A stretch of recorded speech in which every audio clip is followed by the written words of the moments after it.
In the spring of 2009, I went on a scuba diving trip in Maui, and I actually wasn't certified. What had happened was I went on a boating excursion where they take you to a spot and you go snorkeling. That's what I originally had intended to do. But while we were driving out to the location to snorkel, the captain asked if anybody were interested in scuba diving. And I'd always wanted to go scuba diving, but I had never had the time or the money to get certified, so I jumped at this chance. And I asked the captain if I needed to be certified. He said, "No, I'll just give you a little training and we'll be on our way." Cool, all right. So we get to our first location and we have a 20 to 30 minute training, and we just learn some of the basics.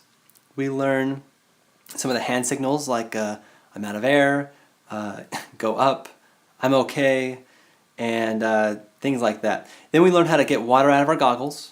We learn how to regulate the air in our life jacket so we could float up a little higher or float a little lower. And we also learned to never hold our breath. That was repeated several times. And we saw a couple cartoon descriptions of why we shouldn't be holding our breath underwater. If we took a deep breath down low and then went to the top, what would happen to our lungs? So we got a few of the basics, only what we needed to know to go scuba diving at that particular location, and the water temperature and all that, with our scuba instructor. Now after this was done, I wasn't a certified scuba diver. I couldn't go to the Philippines or to Palau and go scuba diving because I wasn't certified, but I learned what I needed to know to go scuba diving at that time. And I like to relate this a little bit to onboarding new users in our organization.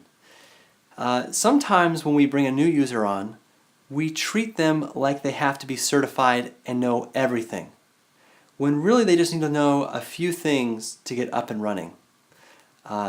Sometimes we go through all the terms and definitions and all the workflows and all the different ways that they're getting information and where all the information is going to be going. And although that can be useful and helpful, when it's their first onboarding training, it's a little overwhelming. And so, for example, in the scuba diving, I learned 5 or 6 main points.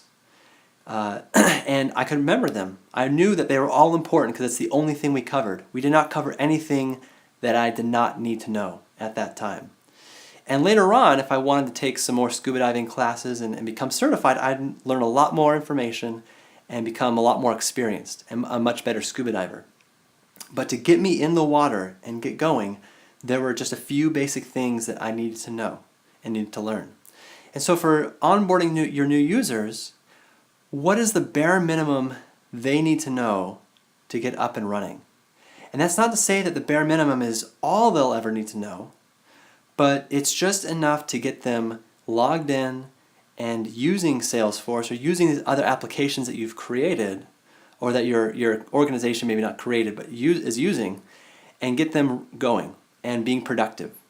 And again, it's not the only information they'll ever need to know, but it's the bare minimum that they need to know to get going. So when you're creating a new onboarding for a trainer, think of that. Think of, okay, what is it they need to do, and what is it they need to know to do that?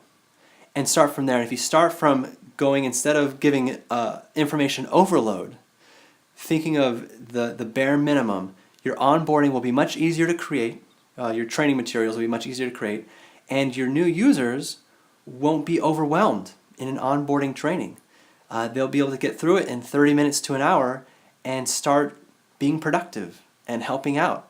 And over the next week or 2 weeks or months or years, they'll go through informal training and coaching and all these other things that will teach them the holes and the gaps in their knowledge and give them more of a complete picture of what they should do and how they can do it. But you don't have to do all of that right in the beginning.